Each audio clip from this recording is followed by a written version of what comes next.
Man, that song is a lot of fun. I miss that. I miss that. Welcome back, everyone. What's up, Baze? How you doing, man? I'm doing good. Look at you wearing a collared shirt tonight.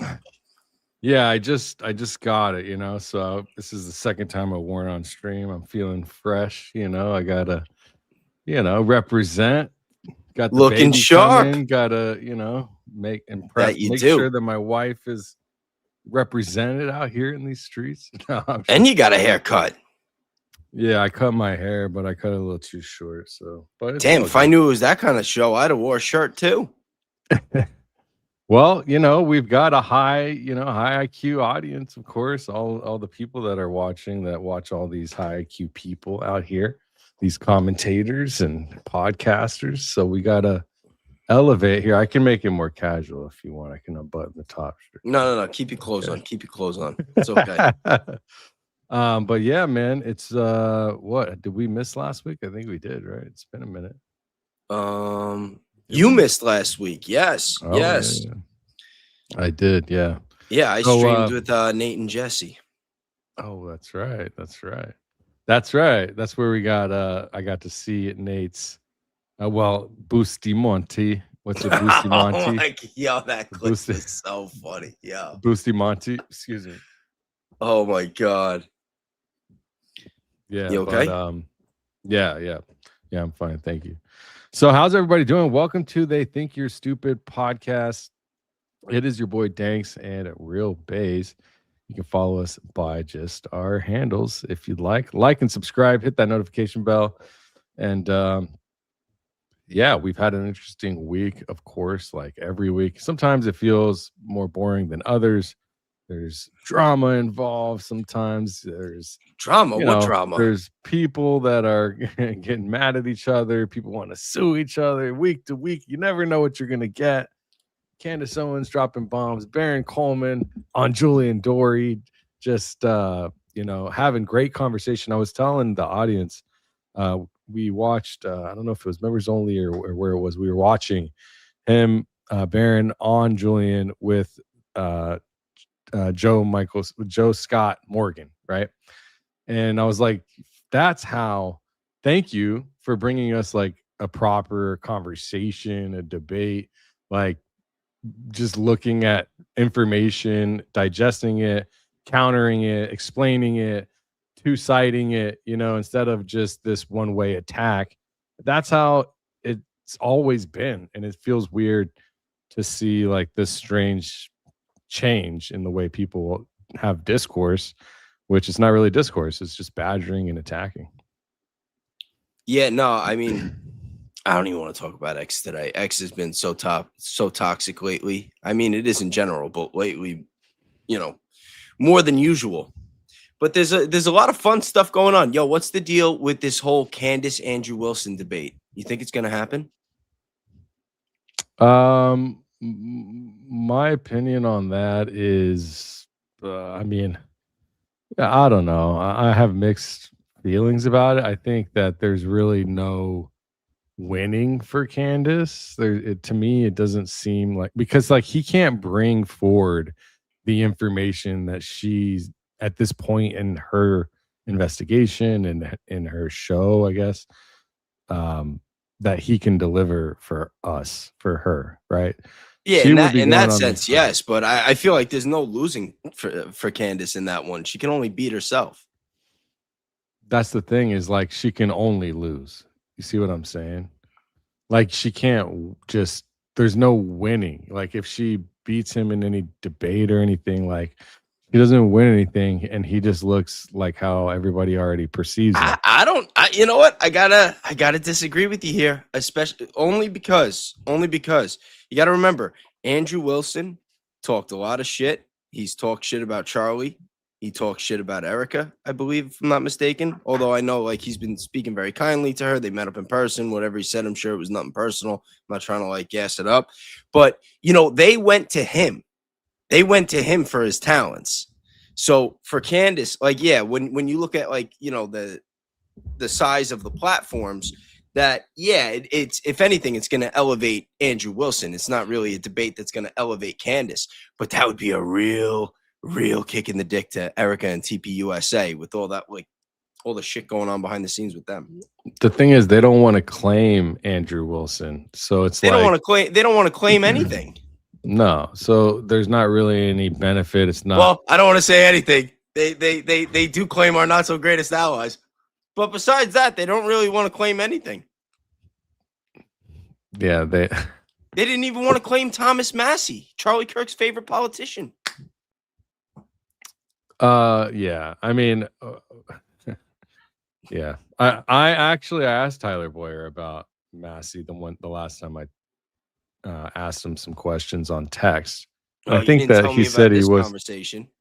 It's the same conversation. It was just I think it was like one question. And I think he said it was either on the call or text, because I only talked to him twice.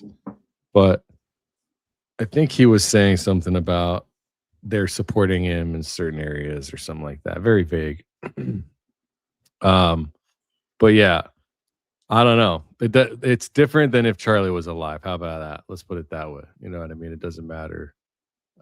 Supporting, loving from a distance, shall we? I think a lot of things about Turning Point USA are different now that Charlie's not alive.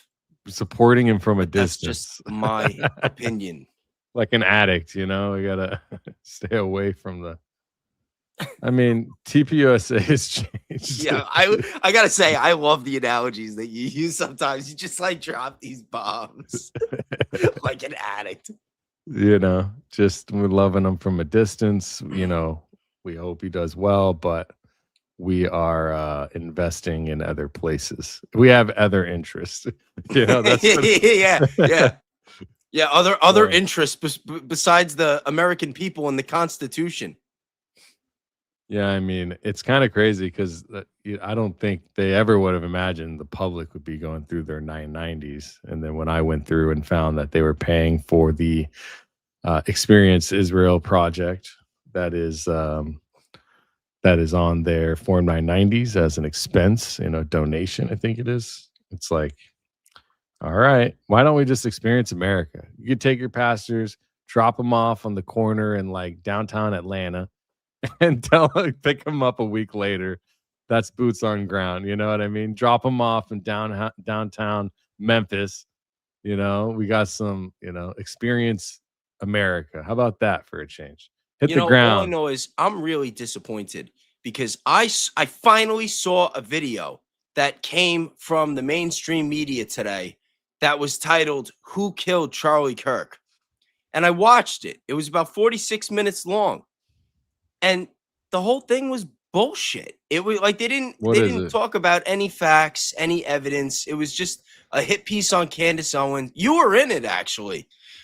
Really? Yeah, I I was wasn't in in it. someone. I wasn't in it. I'm not a big shot like you. I saw your face. There was other faces. I'm like, oh, I know why Danks is in this. It's because he was the one that broke the story about Bradley Pascal being a registered foreign agent for Israel with Farah. You know, the Salem media guy, the distributor of the Charlie Kirk show. That's why Danks is in it. But no, apparently you're just in it because like you're in some sort of network of grifters that just like have everybody brainwashed and, you know, I don't know. If you want, we could play the clip. I haven't heard of this said clip. What are you talking about? Pull it up. Seriously? It's all right. You're sure? You could play dumb. I know you I haven't haven't. watched it, but I haven't watched. I know you know what I'm talking about. Now, this woman, I forgot what her name is, but I have another clip that we're gonna play in a minute. Tucker actually, you know, has some things to say about her, or he did once upon a time. But let's play this little clip. There is some music, so I hope you're not monetizing your live. I'm not, guys. We are ad free Oh, tonight. I have. Well, I don't You know. got I to mean, make an it's adjustment real quick. AdSense. It's All right, whatever. maybe Let's play see. it. Yeah, go ahead. Let's Play. I see. mean, I don't. For I could take it off later. conservative Doesn't matter. moisturizers and beef subscription boxes and crisis pregnancy centers, Candace pulls up her conspiracy board and spins a new yarn about who might be implicated.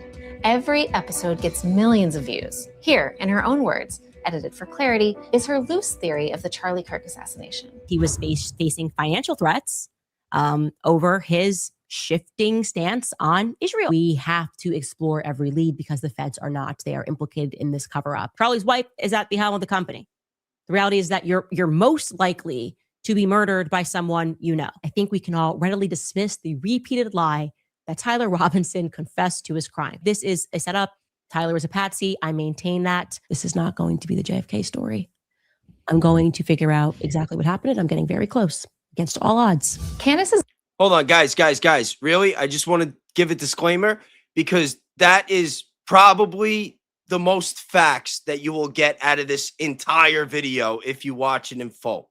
So just to let you know, that little clip there is like the most honest part of the video. But let's keep going. videos are not as coherent as this edit. She digresses to dreams and Satan and time travel and Japan. It's a lot. And the episodes don't really make sense on their own, but together they paint this picture. Israel, billionaires, corrupt US government, greedy turning point, all conspiring to eliminate Charlie Kirk because Whoa. Hold on. Slow your roll, woman. Those are your words. All right, let's just get that out of the way. Those are your words. Me specifically, I've said the whole time that TPUSA, Erica, everyone else, that they didn't have to kill him to grift off him. That it's totally plausible to believe that he could have gotten killed by anybody, and that they just said, "Hey, you know what? Now that he's here, we could do A, B, and C." So, just for the record, Danks, you want to comment on that? Yeah, I've never really given any opinion on that. I don't think that I've ever said anything like that ever. I definitely haven't. I do think that they should be investigated. Like there should have been an investigation, but that's a whole other story. Let's keep going. I mean, the stuff that's going on in the public, the thing is like this decentralized investigation is unprecedented, right? It hasn't really happened to this scale. It's probably happened, I'm sure, on the internet in different formats, but at this scale with millions of people daily, you know, digging into certain things, they didn't expect this. But no, I don't think anybody's said. I'm sure there are people like accounts on X, trolls, like whack accounts on YouTube, Kick, wherever, just like casting guilt. But I've never said anything like that, and I don't think any of the most serious people out here doing this has said anything of the kind either. We're just looking and trying to put pieces together and make sense. That's what she says, that we're making accusations under the guise of asking questions. But I Yeah, think that's somebody that's should a be. I think somebody should be asking questions. I mean, I think that somebody should definitely be asking Lance Twiggs some more questions right about now. But let's keep going. hold on. What real quick. The problem this is a very serious line that she's towing because this is where speech gets censored. If she it can be very fine here. This is a line that has to be very carefully balanced. Well, I've been saying this the entire time. I said this the other day when all these different people were, bringing up a certain tragedy that happened in Connecticut that Alex Jones had a theory on that didn't work out too well. I said this months ago that they were going to do something like that and try to attack Candace and try to attack us for free speech. And then we saw more evidence of that just like 2 weeks ago. And now this comes out. I don't know. I find it all very curious. Look at that look on her face. She looks devious. What do you think, Danks? No comment. You think she looks devious? She looks a little devious. Chat, put a 1 in the chat if you think she looks devious. No comment. I don't care. I'm not in her little web, so I'm not holding I don't back. know who she is. I don't know who she is. She knows who you are. I want to see He first finally before I broken give any free comment. of those who controlled him. It is worth saying again, this is a story for which there is no evidence, has never been any evidence. And even as Candace promised, Hold on. No, are we talking about Tyler Robinson or something else? I'm confused. Whatever. We'll let her finish. she is getting closer to some proof, some witness, some break in the case. It never arrives. Now, a daily show is a big lift, and Candace only has a few employees, but she has a stable of volunteers, part of what she calls the Candace Intelligence Agency. It is a cottage industry of conspiracy theorists focused just on this case. Candace put it like this. We are all partners in this group project to figure out what actually happened on September 10th. Candace sits atop a network of online creators who feed off, amplify, and ultimately make money off each other. I mapped it out like this. Every time Candace referred to another creator or piggybacked on their content, I put them on a list. Then I watched their content, and when they referred to another creator's theory or piggybacked on that, I put that person on the list too. It's not complete. Buddy. Oh, well, no. You know what? You were there. You were there. She's gonna pull it back up. Don't worry. No, I'm not worried. I think that she spends a little too much time looking into other creators, but it's fine. I think that she has the right to do so. But I think it's a useful data set for understanding this network. The creators on this list are podcasters, legal experts, gun enthusiasts, social media influencers, and a few people who really came out of nowhere. Hold on. You're right there. You see you, buddy? Right there. There you are. There you are. I'm like Pluto. She's got you right in her sights. That was from when I was on the Alex with Harrison Smith. See, I'm not on there because I'm not a conspiracy theorist. I'm not either. Actually, I guess I mean, I'm happy to indulge in conspiracy theorism, but I'm just looking for the truth. And even if it comes to conspiracy theories, I'm still looking for the truth. You know what I mean?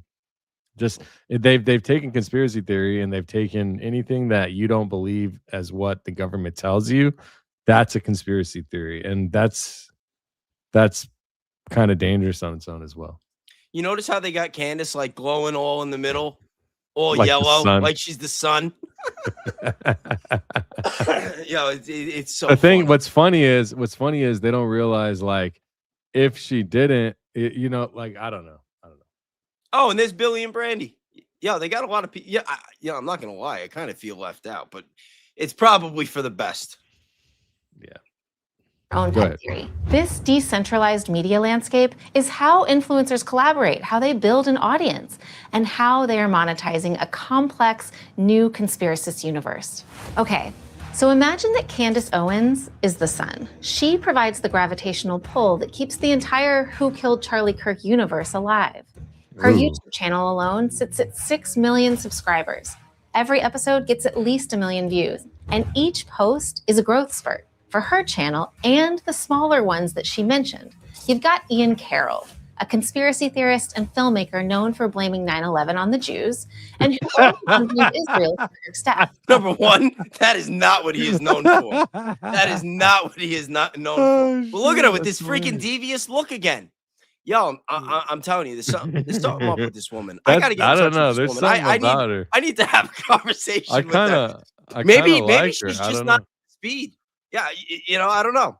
I don't But know. maybe she's just not up to speed. Maybe she needs to like interview somebody that really knows about all this stuff. She's doing a great job. Let's see what else she's got. I'm pretty sure I saw Jordan and Kelly in that network, and I mean, listen, and shout out to Jordan and Kelly. I love them, but yeah, to say that they're in the sphere of the Candace network, I think they would be a little offended. I don't know. She's got to get her facts straight. But let's see. She looks very confident right now too. I'm actually liking this.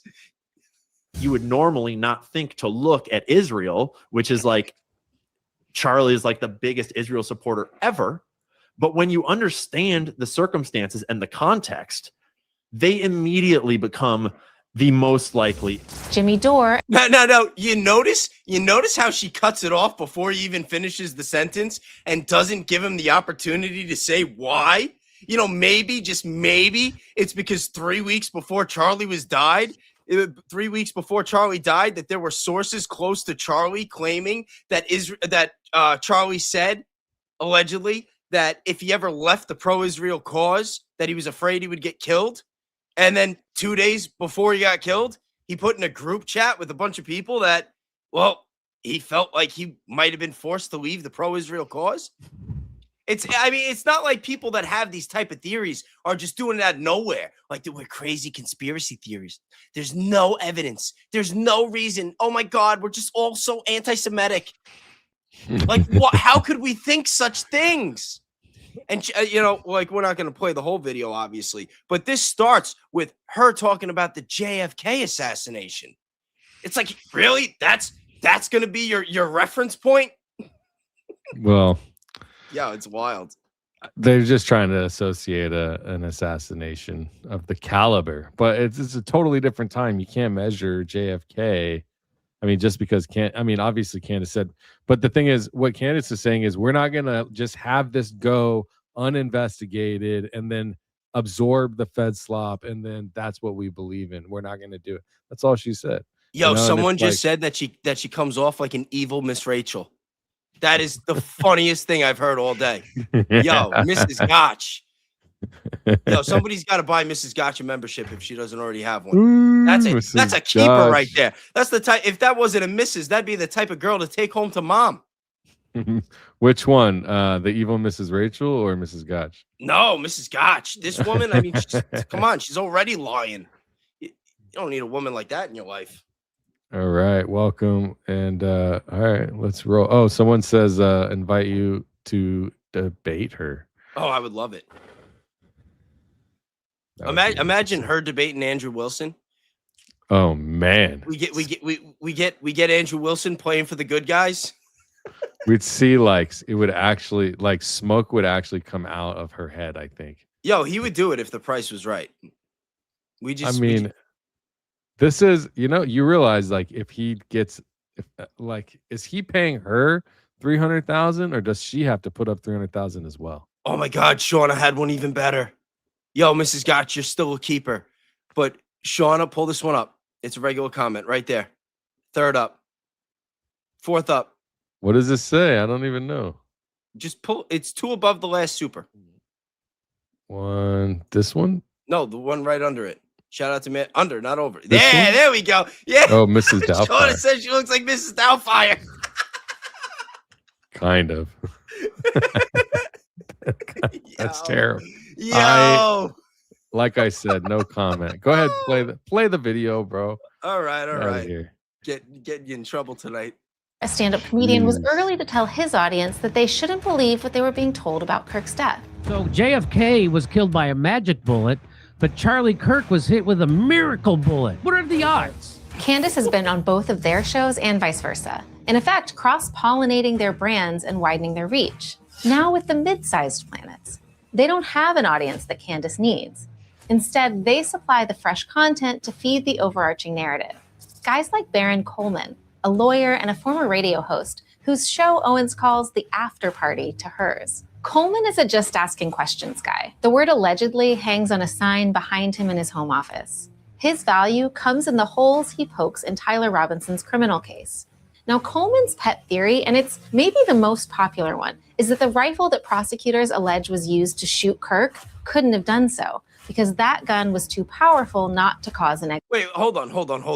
All right, I just got to pause this real quick because like her claims are like the people closest to the middle are the ones that are like providing all the information, and that everybody on the outside is just like copying it and just covering it, but I mean at times that's right, but at other times it's the people on the outside that are getting the information, like you with the whole Bradley Pascal story.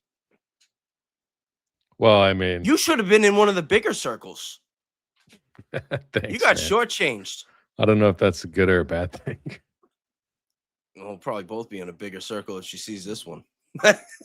I mean, it's the thing is, without any disregard of what is true, is she's just saying this is what we're talking about or what they're saying. But all right, chat's getting mad. They just want me to play it, so we'll commentate later. We'll let it run for a minute or two. The case was over. Tyler Robinson's not, I mean, in my opinion, not going to get convicted because that neck wound is so inconsistent with a gunshot. Now, the prosecution hasn't entered an autopsy into evidence, but people close to Kirk, including his head of security, have said that the bullet was shot from a rooftop above, moved down, and fragmented inside Kirk's body. Coleman, without evidence, posits that instead of a gun, Kirk may have been killed by an explosive device hidden in a microphone or a necklace. Then we've got Elizabeth Lane. She's smaller than Coleman, but a rising star. Journalist Elizabeth Lane, that's the one who has been positing that Erica Kirk is a psychopath. Lane's theory of the case is that Robinson is a patsy, likely the victim of a secret CIA mind control operation who was set up by his roommate. Lane comes from the former Soviet Republic of Georgia and was, until recently, an actress and a model. But sometime in 2024, she started calling herself an investigative journalist and hosting programs on Unified TV. That's a streaming platform owned by a wellness guru who sells, among many other products, recliners that he claims can heal all sorts of ailments. Lane was kind of an unknown, attracting only the attention of fact-checkers and disinformation researchers for her pro-Kremlin dispatches and unqualified support for Putin around the war in Ukraine. But after Kirk's death, Lane went hard on conspiracy theories around Charlie Kirk. A high-profile interview with Tucker Carlson put her on the map. I do want to ask you, it bothers me a lot. And I know it bother you too. And I know that you probably don't sleep because you think about this stuff. Who killed Charlie Kirk? I mean, there's a man in custody. Based in Utah, cut it again right away. Became a fixture at the Tyler Robinson hearings. Investigative journalist Elizabeth Lane is not giving up on this story. She's been on the ground in Utah connecting the CIA dots, the three-letter agency dots and connections. Lane isn't the only person to come from nowhere. There's Billy Webb, a Candace Reply girl who I've sat behind in Tyler Robinson hearings. Billy was a flight attendant, an adult content creator, and a van life influencer on TikTok before that. And now she's a popular Kirk truther. There's a 22-year-old kid up against the death penalty for something that he didn't do, and I'm not going to stop talking about it. Then you move out even further from the sun, and you get to your niche creators.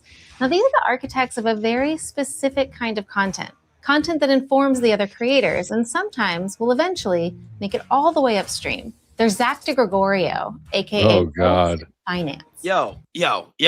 Like, how, like, listen, I don't want to say bad things about women, but like we've covered Zach, right? Yeah. Okay. That's all I'm gonna say. We've covered Zach. And notice how like whenever she plays a clip of somebody, she like cuts it off as soon as they say what she wants people to hear without the context. And I don't hear anything about who actually killed Charlie Kirk. All she's doing is like force feeding everybody this idea that we shouldn't be questioning the narrative. Well, she's just putting together all these people that are questioning the narrative. Or, yeah, I mean, I guess. But then she shouldn't have titled it, Who Killed Charlie Kirk? That's what she titled it? What's the title? Who Killed Charlie Kirk? Something conspiracy theorists. What she should have called it is, I hate free speech, and I'm going to go and attack independent journalists and content creators because I'm in a different network that probably has a foreign interest. I'm not even going to do the whole allegedly. That's just an assumption that I'm going to make. I want to see more. Go ahead. Okay. He makes content that alleges fiscal impropriety by Turning Point. Anyone who knew about the political activity and was involved in the cover-up would go to prison. And yes, that includes Erica Kirk. De Gregorio's content, presented with no actual evidence, has fueled the Turning Point was in on it conspiracy theories. Turning Point's lawyers have sent him a cease and desist letter. I'm looking for a lawyer.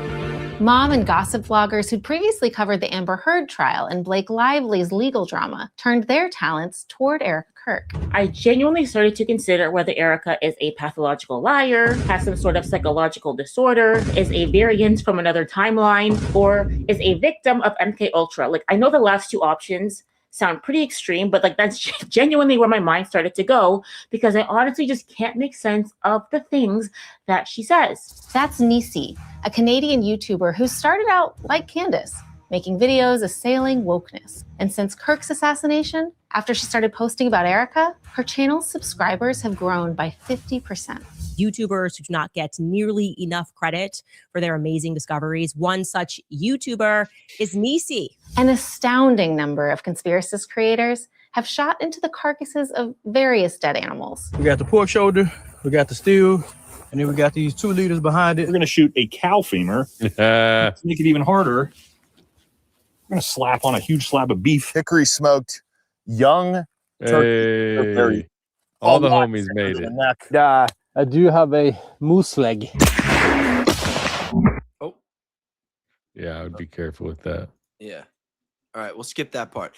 But notice how they show like the turkey, but they don't show the steel plates. Yeah. Yeah. I mean, nobody's replicated the situation that we have. You know, nobody's ever been able to do a 30-06 and get it to stop inside of tissue of any kind, or steel, I guess, even, or cinder blocks. You know, it's just kind of crazy.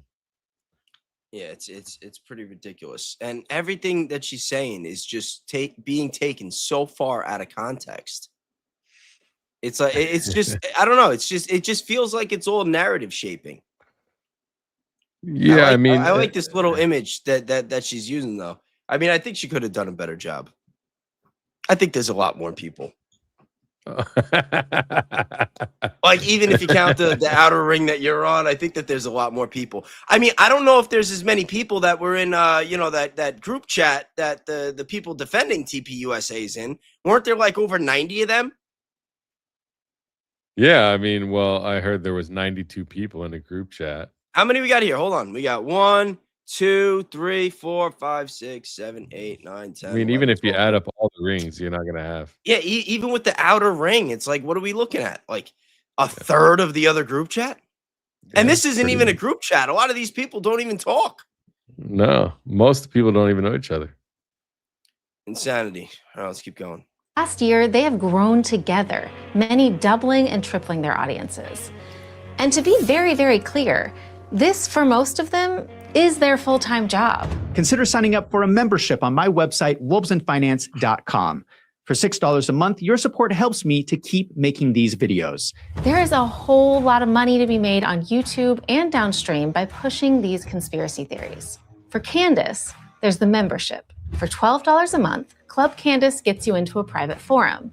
And the donation she asks to fund her legal fights, but which the small print clarifies she can spend any way she likes. And then there's the live audience paying her in real time with super chats. Those are messages that viewers buy to get their comment penned up high so that Candace might read it on air. But for Candace, the big money, it comes from ads. It's not clear just how much Candace makes per ad. According to Bloomberg, top conservative podcasts, including Candace's, can command anywhere from $10,000 to $100,000 from reading a single ad. Candace isn't the only conspiracist making a living off Kirk's death. Baron Coleman, the host of the Candace After Party, he quit his job as a lawyer this year to be a full-time podcaster. Friday, January 2nd. I informed my full-time job that I was no longer going to be an employee there. Now, Coleman streams 3 or 4 hours at a stretch, about 5 days a week. And a good chunk of those hours is just Coleman reading super chats out loud.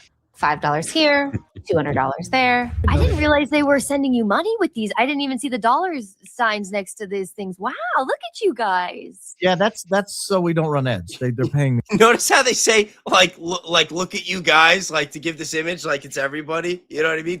Take one of the most popular people that and think of all the hours that Baron puts in. I mean, think about all the hours that everybody puts in. Yeah, I mean, it shows. You know what this tells me? It just shows how many people are hungry for true information, for truth. You know, it's like if all of these people could come out and make content, do research, investigate, file forms, file complaints, call people, connect, then that obviously that shows that there are people that are in desperate need of truth. You know what I mean? Like, of something else that isn't the government's full-throated endorsement behind some bullshit, And most of these channels, like ours, are funded by our fans. And there are a lot of us that put in a lot of hours, and God bless Baron Coleman and Candace and everyone else who's found success, but that's not everybody. You have a lot of people that it comes down to minimum wage or less. And I can tell you that from experience. Oh, yeah. All the people that are listening here are somehow probably watching one of the people she's mentioned so far, and will continue to show, I bet. Or at least has watched, It's go ahead. I was just gonna say, and my question is, she's making a big deal about the ads, right? How many here, put it full. Sorry, we're gonna get to a different part. Let me ask you, how much do you think that woman's making? Well, I've never heard of her until today. I'm not familiar. I don't know. MS Now sounds like a network. And if Does MS Now run ads? Probably. Do they have advertisers? Yeah, of course they do. I'm sure they do. And everybody there gets nice salaries. People hire up, maybe benefits, stock options, something like that, right? Yeah, of course. But the thing is, what she's saying is that they're covering the news and just whatever regular schlop is coming down the news pipeline, as to where this is an entire investigative body of people that are looking in other directions besides where they're told the information is at. And that's all. I mean, I haven't seen it, you know what I mean? So I don't know all I can tell from the tone, she's just saying it's just a bunch of it's just content, man. She's the one making content off of us. She's making content off of us. But for our hard work. But for all the people that actually put the work in and do real honest investigations, and we make mistakes from time to time and we own it, right? Of course. Now, all these accusations about people grifting, you think maybe, just maybe, after watching what we've watched so far, that maybe she's grifting a little bit? I think she is. That's what I was just saying, is she's using us as content. She's probably running out of content. I could be wrong. I mean, why didn't she name the video who are the content creators covering the Charlie Kirk case? Or who are the content creators that are doing the private investigations? She didn't title it that. I don't know. I mean, the thing is, it's all good, man. All publicity is good publicity, baby. Put me on. She's not even she's not even presenting the possibility that somebody else may have killed Charlie Kirk. It kind of sounds like she's pushing that she's shaming people for questioning the narrative with JFK when that's already been established. That at the very least that someone else was involved, and that Lee Harvey Oswald. I mean, personally, I think he's a patsy. Jack Ruby. I mean, it's already come out in court that he was somehow affiliated or connected to the MK Ultra program that they used to say never existed, that we now know did. So I don't understand the point that she's trying to make. That Hasbara money isn't going to come out speaking Hebrew. You know what I'm saying? It's going to come out like a blonde. What's Hasbara? Hasbara money, the budget. What's Hasbara? The propaganda budget for our favorite ally. You said Hasbro. I was thinking like Hasbro, like Matchbox cars or something. No, the propaganda budget. The damn near $1 billion. You think she's getting a piece of that? Is that what this is? I don't know. I have like I said, no comment. But I'm just saying it's not going to show up with a tiny hat and curtain dreadlocks. It's going to show up with a big hat. It's going to show up with big tits and a bikini. Is what it's going to show up as. They're going to try to make you. Don't look that big. I'm just saying they're doing it. Have you not seen? Have you seen some of the things that they're doing with the OnlyFans girls and stuff like that? Have you seen what they're doing with the OnlyFans girls? No, I've heard. Okay. All right, let's get saying. back. Let's get back to it. Let's see if she has are we anything going? nice to say about Charlie. Okay. All this. If you're not gonna like at least ask some questions about who killed him, at least say something nice about him, right? Oh. Plenty of conspiracy theories on the left. The right was, with a few exceptions, just better at this game. They were more willing to embrace conspiracy theories as a means to a political end. Charlie Kirk certainly was. You can see the white population collapse in LA. That's intentional. They've wanted it that way. They want us to believe that this was a political attack against Paul Pelosi. About 2 9/11s have already died of people that have died since getting the vaccine. But it could be 10 or 20 times beyond that because some people might not be registering these adverse reactions. And I'm just saying reportedly have died. I just want to be very clear about this. And maybe because of that, when conspiracy theorists like Candace Owens grabbed hold of Kirk's assassination, when they turned on Erica Kirk and Turning Point USA and Trump effectively, a lot of people felt like, well, perhaps they had it coming. Jen, I had your same feelings with Candace. Like, I guess the enemy of my enemy. Oh, I don't like this. I kept agreeing with her. Yeah, you know what? Those girls are so they're just, I don't know what it is. Something about them. I can't say. The thing is, when you've got look at. I mean, Get rid of this.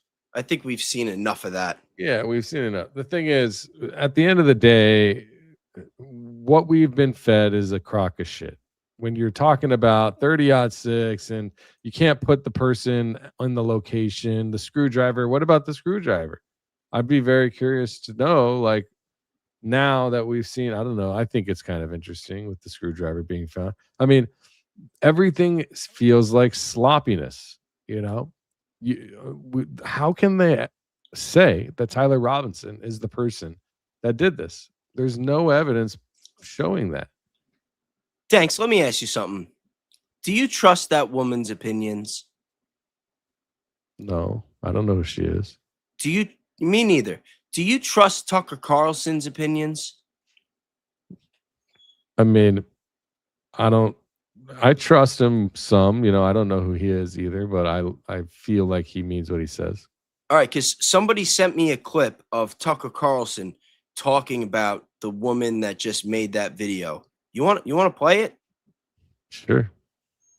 I think we should see if we can learn something else about this woman. Brandy Zadrozny of NBC News, for example. We showed a clip of her the other day talking in her sing-songy voice about how we're going to need a lot more censorship in this country. Yeah, just for your own good. No, you can't go to the bathroom. Shut up and obey. Oh, right. Okay. This is the face of soul-crushing fascist liberalism. Oh, shit. Not what we've had before. This is what we have now. And people like Brandy Zadrozny are at Stormtrooper. She literally wrote a guide for how to reveal where people live, how to dox them if they are guilty of wrong things. I've dealt with enough doxing this week. Who week. Targets anonymous posters online if they disagree with her, and then sits back and watches what happens. In a lot of cases, their lives are destroyed. And for that service, that dutiful service to the people in charge, corporate media celebrates her as a hero. Brandy Zadrozny. Yeah, see, it's these types of people. The way that he says it is kind of funny. It's these types of people that are chaos agents, the ones that are sent in, cause confusion. I mean, yeah, obviously the way that she paints it is it looks bad. It looks like it's a bunch of people like trying to throw anything at the wall to make it stick. And it's so far from that, it's sad. I mean, the truth is, all we're trying to figure out is what the heck happened, and is it going to happen to one of us? That's how I look at it. What is going on here? I think we should all start looking into why Tucker thinks that she's all pro censorship. We gotta look more into that, and we should find out what her views are. Okay, so apparently she's a leftist. Okay, we don't want to target anybody and have people like looking into anybody. But I'm targeting. I'm talking about Google searches. I don't even know who this person is. Hold on. I did see a post from Candace before. This is the last thing, Danks. Then I promise I won't get you in any more trouble. You can pull up all the clips. This isn't even a video. I don't care. It's just a Facebook post that Candace posted. So this is the woman, whatever her name is. How does Tucker say it? Brandy Sadrozny. It's hysterical. All right. So it says Charlie Kirk trafficked in conspiracy theories. In death, he became the main character in the ultimate one, spun by the White House. It's a tactic I imagine Kirk would have approved of. Now, she said this, what is this, September 25th? That's a pretty no, September 16th.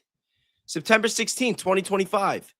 Just less Charlie than a Kirk week after he trafficked died. in conspiracy theories. In death, he became the main character in the ultimate one, spun by the White House. It's a tactic. She posted a picture of him with Steve Bannon, not a picture of him by himself, not a picture of him with his wife or with anybody else, a picture of him with Steve Bannon. Now, I don't know. I'm not going to ask you what you think about this, but this just seems a little malicious to me. And when she says that the right did it better with the conspiracy theories, especially regarding Charlie's death, that's because the left was too busy celebrating, if I'm not mistaken. Not all of them, of course, but, the ones that we saw online, the ones at TMZ. Speaking of the left, I want to show you something real quick. So I found this video clip of what I imagine you would think if you were like just left versus right. You were maybe a Republican or a Democrat for that matter. Or I mean, how could you be either at this point? How could you be either? It feels like it's a uniparty. Let me know if you've seen this. I think this is absolutely hilarious here. Oh my gosh. Hey, welcome to heaven. Wow, this place is beautiful. Yeah, you were a really good person and now you're here. This is unbelievable. What helped me get into heaven? Well, for starters, all your advocacy for climate change helped stop global warming and kept the planet from melting. Really? Oh, I knew it wasn't a hoax. Yeah. I mean, because of your actions, the planet's now cooling and everyone's going to freeze to death in 30 years. What? Well, maybe not 30, but 20 more or less. But at the time, you were right. Well, okay. Well, what else got me in? Oh, lots of stuff. You helped stop ICE from deporting multiple undocumented immigrants and eventually led to them getting abolished. No way. Wow, we did finally stop those Nazi bastards. Yeah. Unfortunately, a lot of bad hombres did get to stay, though, and they continued murdering and raping whoever they wanted, facing little to no consequences. Okay, well, that doesn't sound like a very good thing. What? It was a wonderful thing. You didn't know? You acted in good faith at the time. Okay, well, I guess you would be right. Anything else I did good? Well, you cut ties and disowned that evil Republican family of yours. Evil? They were worse than evil. They were racist. Yeah. I mean, you disowned them because of who they voted for, and although they would have never disowned you because they loved and respected you too much, and it absolutely shattered your mother's heart when you wouldn't return her phone calls or her texts, so she ended up dying of a broken heart. But hey, that racist bitch is burnt to hell right now. Whoa! I killed my mother? Hey, love schmub, you did what was best for your political party. Listen, man, it honestly doesn't sound like I was a good person at all. What? That's not what it sounds like to God, baby. Although you really didn't believe in God. Oh, fuck! But hey, you're forgetting about all the stuff you did for women's rights. Oh my gosh. Please, no. You made sure women always had a right to choose, and you got the government to stay away from women's bodies. Please don't say it. Unfortunately, that did lead to millions of unborn babies being murdered every year. No, God, stop. Just stop. Jesus, man. Hey, don't take the Lord's name in vain. Don't ever do that. I'm such a terrible person. This doesn't even feel like heaven. What? That's not true. Come on, all that pot you smoked, cutting your son's balls off. Oh, God, I didn't know it was that insane. Yo, I only saw the beginning and I tuned out, and then the end was funny. I thought I was the troublemaker tonight. I'm the troublemaker now. Understand? Jeez. But, well, sorry, I didn't know it was that brutal. You know, I played. I know I shouldn't play clips on back-to-back nights, but this is kind of a different show, and it's your audience too. Did you see the new JP Sears clip? He's been dropping a few lately. I haven't seen. He's really getting on his LL Cool J in this one. I played the whole thing last night. I felt guilty because normally I don't play the whole thing. So I even played like his little plug at the end. I'm like, I didn't even realize it was so good. Look at him. Yo, JP Cool J. Wow. Carlson hates America. He's a traitor. Yeah, I listened to his 10-point plan for America. What should America be? He thinks our country should be fair, healthy, wise, and united. It would be a complete disaster. Tucker might run for president on this low IQ retardedness. I'm completely against everything he outlined. I can completely dismantle every single point he outlined. The very first thing America should be is fair. Gets worse. You have to have a consensus that no person gets special rights, ever. And that would include the President of the United States, down to, by the way, Jeffrey Epstein. The same rules that we have to live by should apply to presidents and the Epstein class because they're just enriching themselves off a corrupt system. Dude, is Tucker drunk? I mean, the same rules do apply. And the Epstein class, let me tell you, one of the core mega principles is knowing there is no Epstein class. It's fake. It's fake. It's not real. And if there was an Epstein class, the president certainly wouldn't be associated with them. What are you looking at? Hey, did you see Trump's latest tweet? The highly respected Alan Dershowitz has written a powerful new book. Who the fuck is Alan Dershowitz? Epstein's lawyer. His new book, Why I Quit the Dems and So Should You, Confessions of a Reluctant Republican. And it goes on. Alan is a great American patriot. You should pre-order his book today. I will. I mean, there you have it. Someone like Tucker leaves the Republicans to start a new party, but Alan Dershowitz joins the Republican Party. I mean, which party do you want to be a part of? You tell me. Not the party that's a good fit for Epstein's lawyer. You're a traitor. You. No one loves America more than I do. The second thing that you need America to be is sovereign. No, Tucker's wrong. America should not be sovereign. What do you... The opposite of sovereign is slavery. I mean, what would happen to Israel if we were sovereign? Probably bad things. And what would happen to America if we were sovereign? Probably good things. And that would be bad for Israel, which would be bad for America. You see, America first is an linear concept. To think America first, you need to, well, first think Israel and then think America. It's more like a 10-point plan on being an anti-Semite. The other thing you'd like America to be is honest. I mean, what the government officials should be punished for lying to citizens? Is Tucker off the reservation? You tell me that right now, it's Tucker off the reservation. When you're playing high-level 5D chess, you can't be honest. There's no integrity in that. And he says most government records should be unclassified, including the JFK assassination and 9/11 files. And, you know, I really couldn't tell you why, but I'm really against that. And even talking about it just makes me want to reiterate the fact that God blesses those who bless Israel. Tucker Carlson. I call him Carlson. Guys, go follow JP Sears. JP, friend of the show. Good dude, man. So hilarious. Oh my God. He's such a nice guy, man. Oh I'm my just God, so glad to he's know. so funny. He's so funny. He's a true American patriot, bro.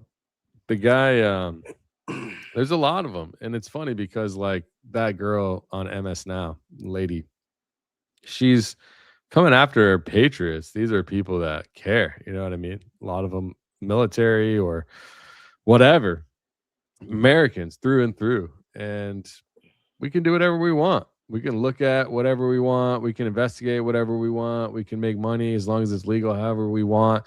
We can make as many shows as we want for whatever we want, for however long we want, whenever. I wonder if there's anything else in common that everybody on her little chart has. You know what I mean? America. This is America. This ain't freaking I don't know, wherever else. Not here. God bless America. God bless America. Speaking of America, I wanted to show let's jump right into what she probably needs some content. So let's give her some content here. We got Barron on the wire. This is probably the most damning thing. Like when you look at this, I cover this separately, but I want to share this because it really shows the incompetence of the entire situation. And look at how this is. Shout out to Barron. Slightly different story. Slightly different story.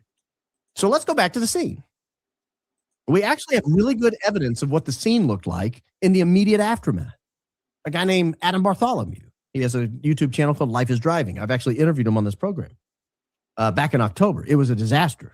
But props to Adam Bartholomew for leaving us this video footage. He left it up on YouTube. He has it on X. I have downloaded a copy in case he ever gets rid of it. But it's really good footage, and it's been used very, very widely as part of this investigation, helping to identify certain people, knowing where people were at a given period of time, who was at this location. He's the reason we know Terrell Farnsworth, for example, took down the camera. Wouldn't that be crazy if he, like, did you know about Andrew Bartholomew, about how he also happenstance filmed some other major incident? Did he? Yeah, and he just was like the other randomly one? pops up. I forget. I could show you. I remember looking into it. There was some other situation. I'd have to go and look at it, but it was, I think, the most recent one. The audience will remember some people, but it was very interesting. And it's interesting that if he would have somehow known about this and just was there to film as much as possible and get as much evidence as possible for everybody. I don't know. It's very interesting. That is interesting. So let's roll through this for just a second because we get an idea in the very immediate aftermath what's happening on the scene. This is almost precisely 3 minutes after it happened. Wow. Like 3 minutes and 2 seconds after it happened. And this is Adam Bartholomew rolling through. I'll kill the sound and we'll just watch him roll through. But this is him rolling through the scene. Now, it's been 3 minutes. As you look at this, what are the odds? Nobody goes through and records these Charlie Kirk events. Nobody really has. I don't think I've seen any footage ever of any Charlie Kirk event. What are the odds that the one that he gets killed at is the one that there are multiple people, cameras like galore, all this new different setup, and Bartholomew there recording the entire thing, almost every foot of that entire property? Well, I mean, I'm sure that people have recorded other events, but nobody like this. got popped at other events. So now everybody's pulling out the footage. Well, have you seen any other footage at a Charlie Kirk event like this? Oh, no. Like walk around, like all of these people. You know what? I did see footage of the Charlie Kirk event where he was saying something about call signs, and then like Dan Flood kind of looked around and he did that. I saw that one. Which one? What are you talking about? The one where I think it was at was it Texas A&M where Charlie Kirk was talking about but that players getting call signs, and then Dan Flood. He did that, yeah. It's been a while, and I know that the Can you girl find that clip? made that other video. Yeah, I can find that clip. But I know it's been a while, and the girl in that other video we were just watching, she obviously didn't see that, because I'm sure if she did, she would have included that as, one of the reasons that so many people, have conspiracy theories. Well, look at this. Find that clip if you can. What do you notice? Now, we believe at this point in time, we're 3 minutes after this, we know there were at least 6 UVU police officers there. That's been the statements that the UVU has given so far. We know now, looking back and having identified people, there were at least 3 minutes. 2. Can you imagine 3 minutes after someone got shot right in front of you, you're still standing within feet of that location? How exactly? How can you do that? More ununiformed officers there from other jurisdictions. I see one of them in the screen right now, but we'll point him out in just a minute. We know that there are police in the immediate vicinity. What we don't know at this time is, where did the harm come from? Did the harm come from underneath the tent? Did it come from the Losi Center? Did it come from one of the crowd members? In other words, this entire vicinity is a potential crime scene. We don't know where the crime scene is. And so the question is, if you're one of these cops, how do you begin to establish a perimeter? Should you establish a perimeter? And where should that perimeter be? Because right now, let's just assume a gunshot came from right in front of the tent. Right in front of the tent. Well, you got a cameraman here picking stuff off the ground in front of the tent, right next to this railing in front of the tent. You got a guy picking stuff off the ground. What if he's picking up gun shell casings? What if he's picking up evidence? What if he's picking up a firearm that was used? Major problem right here. No competence at all on behalf of anybody in leadership. I know. What if somebody comes over and tries to take the SD cards out of the cameras? What if somebody comes over with a machine gun and starts plowing all these? Whoa. I'm just saying, like, you're there's getting no dark today. No, but Barron's a smart guy. That's why he makes the big bucks. It's like, the thing is, nobody is trying to get out of the place where someone was just shot. You see what I'm saying? Well, I mean, they didn't really.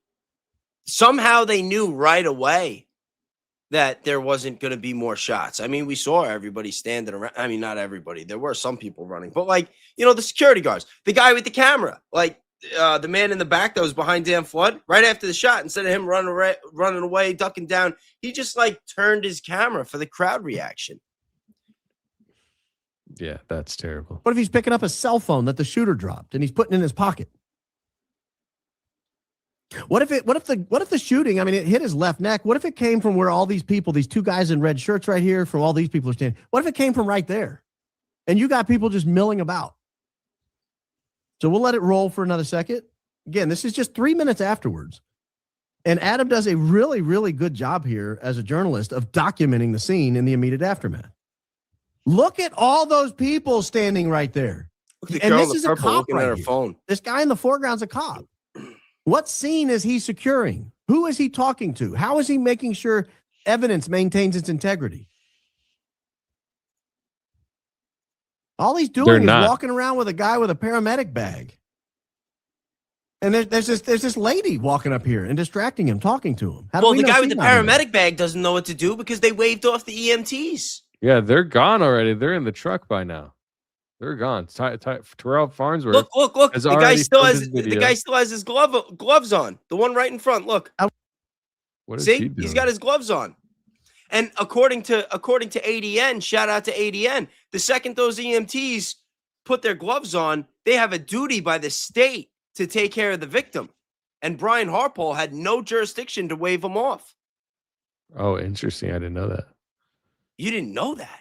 That's why ADN got to go on Stu Peters the other day, because she knew that and you didn't. Well, thank you. That's great to know. We know she's not getting his attention to let somebody run off with evidence. Look under the tent. Look inside the perimeter of the tent. There are multiple people milling about under this tent. There are people grabbing stuff off the ground right next to where a crime happened, where a guy died. So as we're watching this, and the this is going to be dropping, he dropped something on the ground and then picked it back up again. I guarantee you it's going to be how weird is that?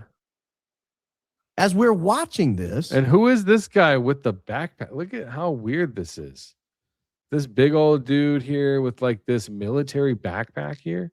Isn't that kind of strange? I mean, everything. I guarantee you it's going to become an issue. Strange. Look at this guy. Looks like an operator. As we're watching this, we have now this is Officer Bagley. He's the guy who testified. I believe this is Officer Bagley here. This felt figure on the level here, right in the middle. What's crazy is, do we even know that this is Officer Bagley? What if everybody they put on the stand is not? Well, maybe it'd be too easy to disprove that, I guess. I was like, what if everybody they put on the stand is not who they said was at the event at all? Somebody in the comments says that the EMTs did not put their gloves on until Charlie was driven off. I gotta look into that. I gotta fact check that. He's wearing a uniform and a hat. He appears to be the only guy trying to secure a crime scene. I've given Bagley a lot of hell, but he appears to be the only guy trying to secure a crime scene. Now, go under the tent. We have a Charlie Kirk security guy in a maroon shirt under this speaker to the right. We have unknown man in red hat. Turns out he's a undercover cop from another jurisdiction. We have Chief Long just hanging out talking to people. We have another security guy standing under the tent. We have a guy in a suit standing under the tent. We've got a guy or a gal in hiked up sleeves just wandering around a crime scene in the very immediate aftermath of the crime scene. It's like, how can people not be as outraged? It's the passion he shares is just great. Before they paved over the crime scene. But if you have to come back and investigate this crime scene an hour later, 3 hours later, 2 days later, if you have to come back and try to figure out who killed Charlie Kirk, how, and why, is this helping or hurting your case? That's my answer to whatever video that lady on MS Now just played. This right here. All of this. If you're charged with prosecuting this case, is this helping or hurting your case that Charlie Kirk security guys are milling around in the exact area where he died? If you're the defendant, is this helping your ability to prove your innocence? How do you know people aren't dropping off evidence right there? How do you know people aren't picking up evidence? You got another guy in a short sleeve shirt, bottom right here, right behind the word Adam. Just another rando comes walking in the scene. He just comes walking under the tent, going behind the table, exactly where Charlie Kirk fell. He's walking through the blood. And I'm not making too big of a deal about this. This is a big deal. Look at all those people. Who's this guy in the pink hat? What's he doing? Why is he standing there? Who's this guy on the lower left? Possibly covering his face even. This guy just chilling. Who's this dude?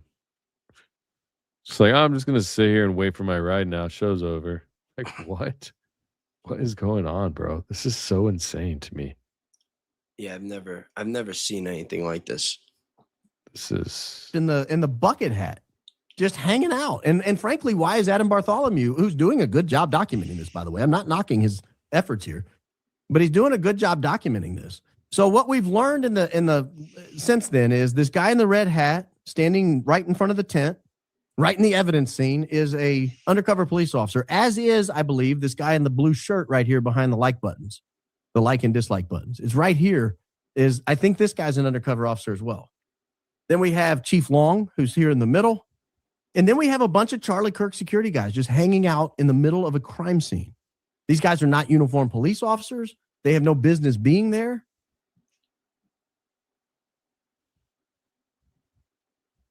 The camera comes even closer. Again, guys, this is an active crime scene. We have the chief of police picking up evidence, blowing in it. And then you'll see him banging on the table. Look at that. What are you doing? Has this been documented? Imagine he gets electrocuted and shit. Like, fuck, it'd be terrible. I mean, this is just crazy how, yeah, dark joke. Yeah, I don't know why I'm dark today. Am I dark? No, I know. You put on a pink shirt with a collar and it's like, pow, the darkness comes out. I channel my inner Dankster. No, but I mean, it is just kind of ridiculous what we're watching. I mean, this is kind of crazy. It's like they act like it's show's over. Good job, guys. We'll see you tomorrow at the next event. That's what it feels like.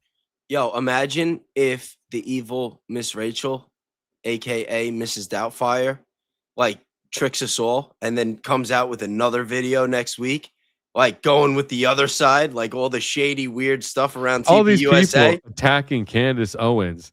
This circle of, by Gary's own words, working together to thread a narrative or whatever. It's like, that would be kind of epic, actually.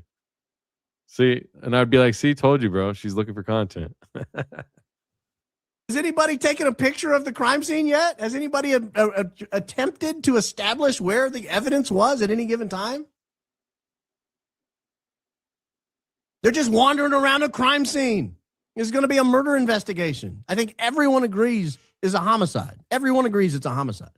No matter what you think happened to Charlie Kirk, no matter who you think killed him, how they killed him, or why they killed him, everyone on earth would agree everything you see here is a crime scene and has no business having a random guy with white hat back here. There's 2 or 3 of them just hanging out. A girl with long bleach blonde hair back here. Security guys milling about. Even the chief of police picking up evidence, banging it on the table. How do you know that microphone's not going to become the piece of evidence we need to figure out what happened? Or one of the most expensive things you could auction off at a TPUSA event, potentially. You know, Good you don't want point. to be damaging that. Yeah. I don't know. Poor Ben Putting your hand- Shapiro. He called dibs on it. He didn't even putting get your- it. Putting your pudgy Dorito fingers all over Charlie's microphone. The heck? No respect. At least nobody's under the tent for right now. That's going to change here in just a minute. Oh, now we got another guy wandering through. Terrell Farnsworth comes into the crime scene. There's no attempt to establish any kind of perimeter. You know, they'll put the caution tape up around a crime scene almost immediately upon arrival. We've got an undercover officer and a cameraman now making their way into the crime scene. Now look where cameraman goes. Walking through the crime scene. Walking where, I mean, how do we know there's not something right there he's stepping all over that's going to become important? How do we know he's not moving the blood splatter around so that they can't tell about trajectory and force and everything like that? We don't. That's why Barron makes the big bucks. All of that has to be investigated at some point. And of course, one of the most egregious examples of anything that possible. Now we got another cameraman under the tent. So we have 2 cameramen now standing in the exact spot where the murder victim went down. We got 2 cameramen standing in the exact spot. There's no police officer observing them. There's nobody watching them. There's nobody telling them to move.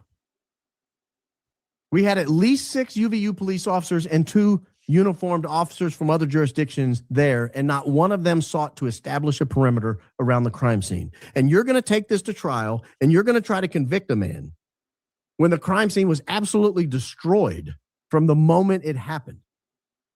And it's not like it was destroyed because there were no cops around to establish a perimeter. It was destroyed in the negligence of the cops. So they're there chatting. Here comes the chief. That's the deputy chief just walked by in the foreground. He's not telling anyone to get out of the way. He's not worried about them sloshing around in Charlie's blood back there. You got another cop now walking through. There goes the chief again.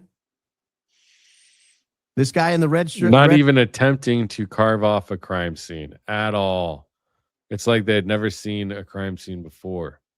And it very well could have been. You know, I mean, look, it's a hectic situation. Obviously, you can't do everything perfectly. But when you've got a murder and obviously somebody down bleeding like that, aren't you going to secure the crime scene properly? I mean, geez, anybody would imagine to do that. I would think, maybe not, I guess, but police definitely police.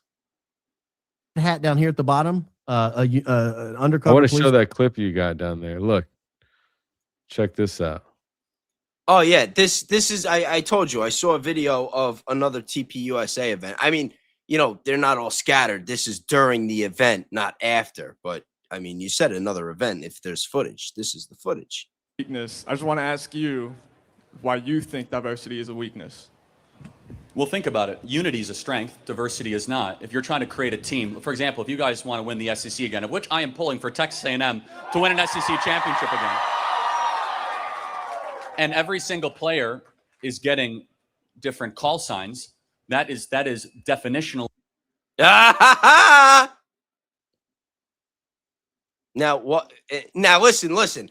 I've been I've been criticized before for accusing people of smiling, but you cannot tell me that Dan Flood is not smiling right there while he's doing this signal right after Charlie talks about call signs. Yep. Touching his arm. And look, Does he's the move. smiling at somebody. Who is he looking at? Who is Dan Flood looking at after smiling, doing that little gesture? He's smiling at somebody. That's a, yeah. Someone said it. That's a smirk, not a smile. Listen. Smirk, Ooh. smile. Fuck out of here. He's smirking. He's like, yeah, we're gonna use. He's smirking. He's a smirk. Doesn't Charlie even look back a little bit and kind of make a face? I don't know. Charlie kind of looks pretty like he's sure. Charlie kind of looks like he's in the zone right I now. thought I could have sworn I saw Try it again. like Charlie might have looked back and given like a small. I've heard you say before you smirk. think diversity is a weakness. I just want to ask you. I could why be you think wrong. Diversity is a weakness. Well, think about it. Unity is a strength. Diversity is not. If you're trying to create a team, for example, if you guys want to win the SEC again, of which I am pulling for Texas A&M to win an SEC championship again, and every single player is getting different call signs, that is definitionally different. And unity is what creates a good football team. We're brought together by what brings us together, not different. And so differences are actually not a strength when you're trying to create a team, a country, a military, a football team, a unit, a corporation, or so on and so forth. Okay, well, glad we're not a football team. I'm glad we're a country. So it's a metaphor, right? I'd be glad if that guy shaved that mustache. 1970s or what? Yeah, I mean, this is the thing. It's too bad that they're not going to be doing that anymore at TPUSA. No more Charlie Kirk. Nope. R.I.P. Now you got Erica Kirk preaching the God. Nope. Are you still with me? I'm with you. I thought they got us. No, I'm going to read some of these super chats. Emily X Tina 999. These devious creators networking and having conversations with other creators and audience members. How dare we not swallow the narrative whole? How dare we ask questions? I agree. That's what they want to say. They might as well just say that, to be honest with you. I mean, that's what they want to say. Thank you for the super chat. Steven Dickinson, $7.99. Here's some APAC money for you both. You could donate it to Erica to apply for food stamps if you chose to, or a new sparkler to do as she likes with it. Thank you. I will opt to buy sparklers. Thank you very much. Court Dog, $5. Can we do a side quest and learn about the Smith-Munt Act? It's something we need to solve. Love y'all. We definitely could on one of our weekly sessions, either in the Discord through our Club Vatra Wednesdays or membership Saturdays. But yeah, we could definitely check that out. Yeah, I'll read this one. Renee, $20. Thank you very much. Have you seen Barron's Joe crash out? Of course I have. If not, it comes right up with YouTube search. He does a great job with Mitch Snow's personal issues versus him being a potential witness. It's my favorite Barron rant ever. Nice. Yeah, thank you for the super chat. That was famous for a while in the Barron community. Yes, it was. Are you gonna pull it up, Danks? Yeah, I pulled it up right here. You gotta give the people what they want. I got it right here. Hold on. The police were there. We don't have, this must be absolute bupkis. We don't even have proof that the police were there. We don't have proof that this police report's real. It's not even on paper. It's in an email. She pulled it up. There's a cursor on the screen. How can you believe a police report that has a cursor on the screen? Well, the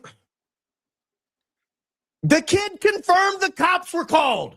His own kid who was brought on to try to trash him confirmed that, no, in fact, that police report is real. The police were called. They called me. Oh. So he does tell the truth, Morgan. So he does tell the truth. That's interesting, Morgan. Oh, okay. I mean, I just don't understand this mentality. And here's the thing, just like Harrison, I don't believe that Harrison's telling the truth, that if this had fallen in his lap, that he would have ignored it because he would have found out Mitch had some DV issues in the past. This goes back to, well, hold on, I want to pull this up because get the hell out of here. Leave, John, Joe, whatever. Get out of here. Go home. Here's the problem with people like you, Joe. I haven't defended a damn thing. I haven't defended a single thing of his. All I've said is he was at the base, Joe. You are everything that's wrong with this country, Joe. Everything that's wrong with it can be summed up in that sentence right there. I'm not defending anybody. And if you're too retarded to understand that, Joe, get the hell out of the audience. You're not smart enough to watch this show. You're not smart enough to watch it, Joe. I don't want stupid people in the audience. So if you're that stupid, get out. It's a high IQ outfit.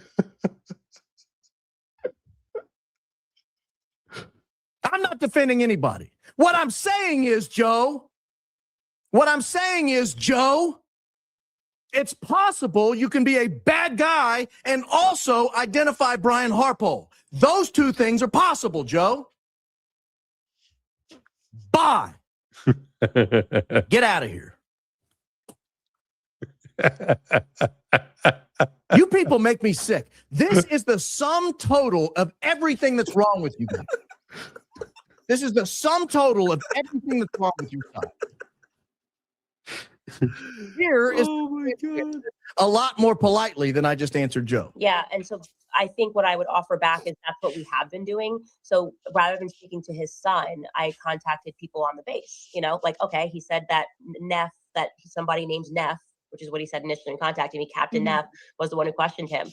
So rather than speaking to his son from 22 years ago, I think the people would say, why don't you speak to somebody who's on Fort Huachuca base now and see if there's a Captain Neff there? And that's what we did.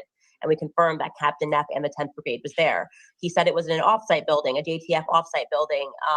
We spoke to people at the base and they told us this is the exact building. Here's where it is. I mean, think about how much work has gone into all of this research, all of these people diving into all of these things, trying to figure out who, what, when, where, why, what the heck. I mean, and then what? So they would prefer us to sit there and watch the Kardashians or Dancing with the Stars and vote by text on who's going to win the next round. That's really what they want us doing. Are borrowing the space. He told us that this incident happened and the bomb dogs were called. So I made an effort and successfully got the police report.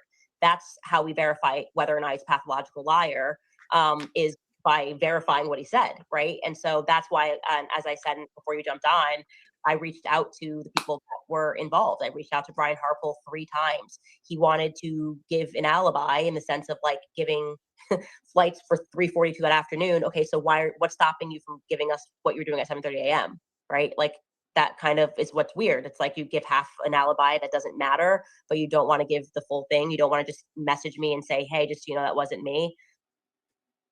See, Joe, here's the problem with people like you. Joe, this is the problem with people like you. This is why your low IQ is not welcome here. Joe. I've never said a thing that's defended Mitch when it comes to the domestic violence or anything like that. But Candace just went through all the steps she took to verify parts of his story. In other words, was he at the base? Well, she verified he was. She had the police report. His son later confirmed the police report was accurate. So that's number 1. 2, what about the building he said they used? Was that really the building they used? She calls someone at the base and they say, yeah. In fact, they do use that building and they black out the windows and it's set up as sort of a secure facility. Oh, well, what about this? What about every single step of the way she's able to verify, Joe, what's happening? Now, Joe, that doesn't mean that we then take that and say, oh, well, it was verified he was at the base. That means he never abused a woman. No, Joe, that's a retarded position. That's dumb. That's for stupid people. That's for low IQ people. We don't have that here. We don't allow that in our audience. So you have to go. You have to go. That's not. See, I wonder what Joe's doing now.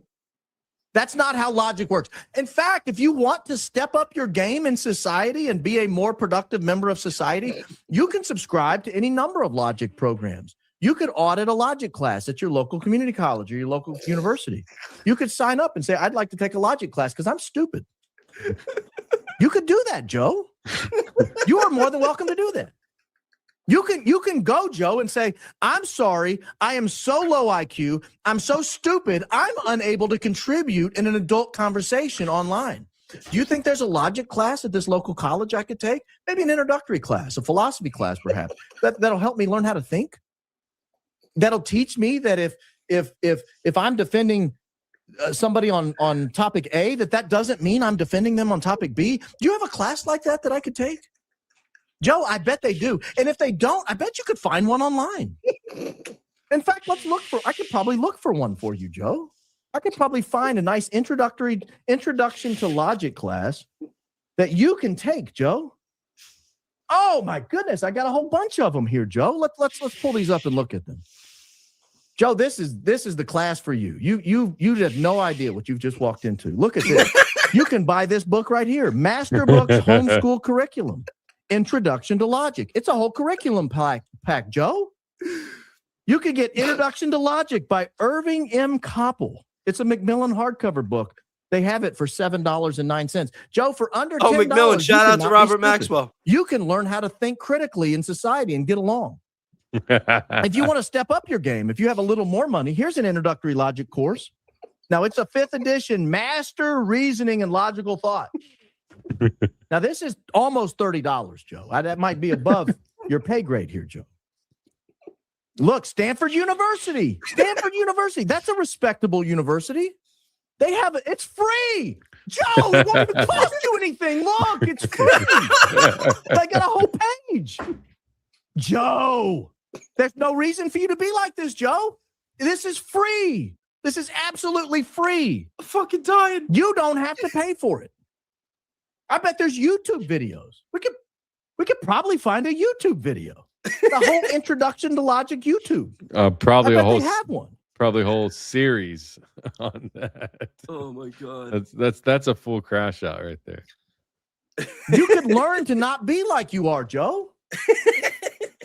Introduction to Can you imagine what was going through Joe's head while they were watching this live? That's so embarrassing. Oh my gosh. Destroyed. Oh my god. Terrible. Yo, remember that old show, VH1's Where Are They Now? Yeah. I wish they'd bring it back just to do an episode on Joe.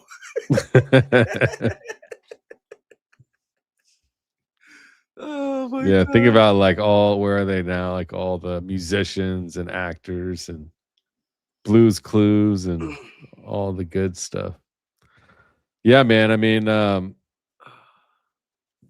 that's one episode, think about all the things that have gone into this, and now sticking to the 30-06 narrative, there's been no proof of anything damning. I don't know how they're going to push this into trial. Personally, they're going to probably do it. Well, that's how they're going to do it. They're going to push it into trial. Just slide it right in. Yeah. Next you really, on the docket. You really think that judge is going to say no? You think Judge Graff is going to be like, oh, well, after all the evidence, man, we think you might have the wrong guy. It might have been the other guy. Get the fuck out of here. I mean, there's nobody else. That's the problem. They've just commanded that it's going to be Tyler Robinson, and that's it. There's nothing we can do about it.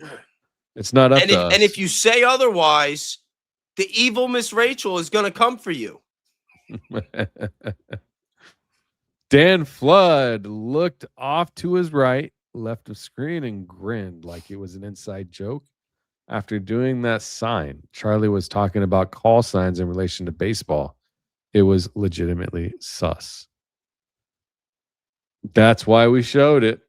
Because he has done this more than once. Ali Sirki, $9.99. First of all, I'm behind in the live and I'm trying to catch up. Secondly, Bayes, if evil Miss Rachel made her list today, you'd definitely be on it. It's a compliment, Danks. She clearly is just taking orders. Sadly, but probably true. Thank you for the super chat. It's just $4.99. Philippe determined I get to be the pink Power Ranger. His words, not mine. If this does not work, ask Philippe, the shot caller. LOL. All right. Pink Power Ranger it is, if that's what you want. A blonde with brains, $10 for my fellow Libra. Big sister fund. Good luck to Mama and you too, Danks. Thank you. Thank you very much. I am a Aquarius, but I appreciate the super chat. Yeah, we're having a baby soon, any day now. So we're kind of just waiting it out. Amazing. God bless you, buddy. Yeah, I got a baby boy on the way. I think by the Bayes 17th. is a really good name, you know. Philippe, 50 official news. We are Danks Rangers. I'm green. Sorry is yellow. Minefield is hot pink, and Zero is beauty pink. What colors do you want? I don't know. Make me neon blue. I'll take neon blue. Yeah. What about you, Bayes? What for? Wait, hold on. Power Ranger. Power Ranger? Yeah. Oh, I don't know. You can't put me on the spot like that. All right. Well, you can think about it if you want. I'll go green. Green. Okay. Anne Marie, $9.99. Love you both. Got the nice shield, you know. Yeah, I like the shield. FYI, in Sturgis, South Dakota this week for the motorcycle rally. So I may be in and out throughout the week. Keep up the good fight, guys. Thank you, Anne Marie. When I need a good laugh, I pulled that clip of Joe. Yes, it was. Yeah, I saw it live a long time ago. Baron, he's gone off a few times. He's done a few good ones. Renee again. Y'all are the best. Love Valhalla. We love Valhalla too. But Baron lays it out perfectly. That may have been the day he became a high IQ outfit. Thanks for playing the clip. You're welcome. Yeah, Baron is one of a kind, man. One of a kind. I'll tell you that. Nothing like it. I'll tell you. Thanks for the super chat, Steph. The Joe Crash Out is my favorite. I still watch this when I need a good laugh. Yeah, I haven't seen it since I watched it back then, actually. Funny enough. It's a good one.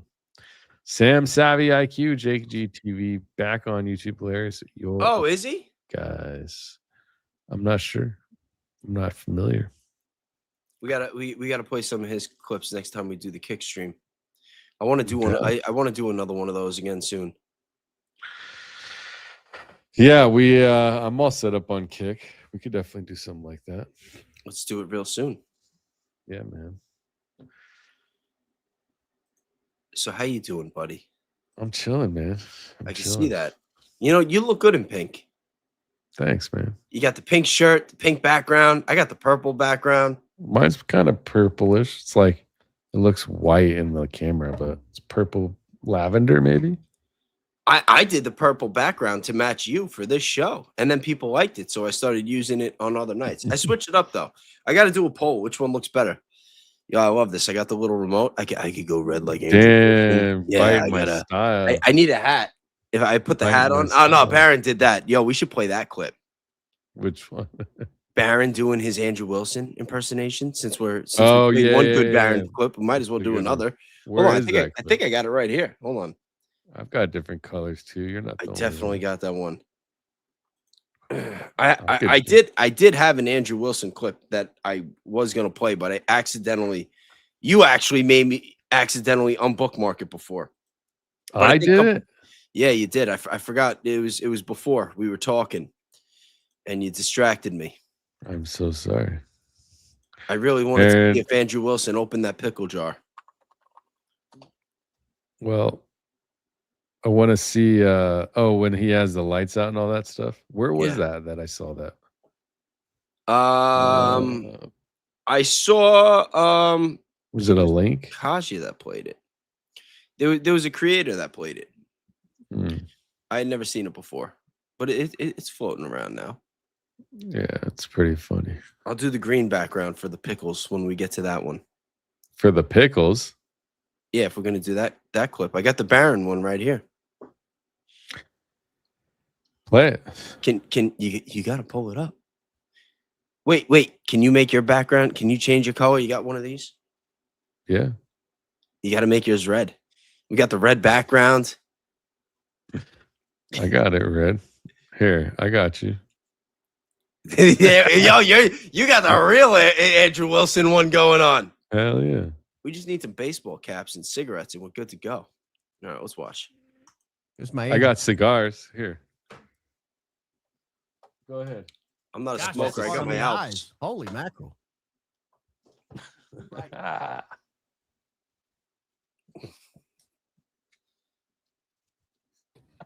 This is my Andrew Wilson setup. This is my Andrew Wilson setup. This is our Andrew podcast.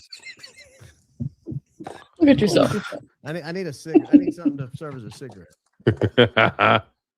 Hey there. I'm going to debate Candace Owens. I'm going to debate Candace Owens. You don't have teeth. She's going to be just so intimidated by my raspy voice.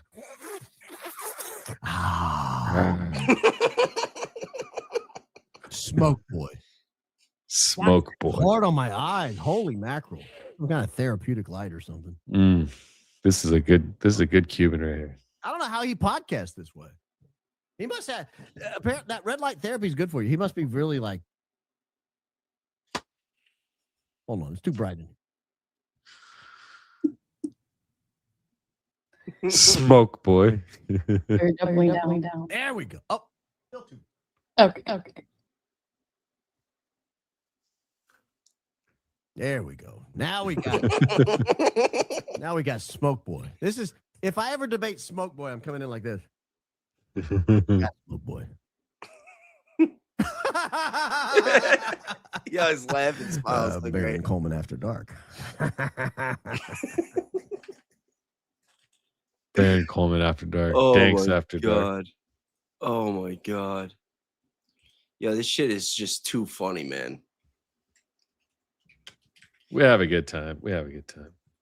I caught some crap yesterday in my live because I said I kind of like Andrew Wilson, and that for one specific reason that the chat did not agree with me with, I said that by default, I just can't. I can't really dislike the guy. I disagree with a lot of the things that he says. I mean, a lot of the things that he says. I disagree with the fact that his whole like style of debate is not based around the truth. That it's just based around like mental chess and mental gymnastics and mind games.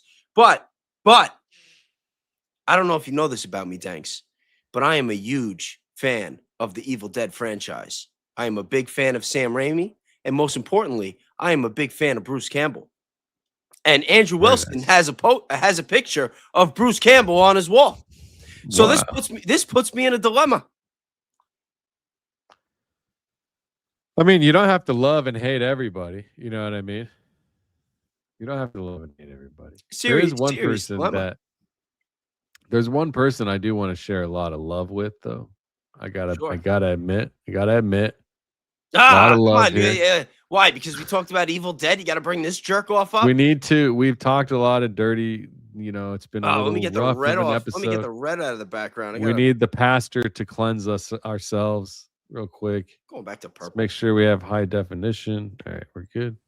That's what evil does. It degrades something good. And that's what Satan does.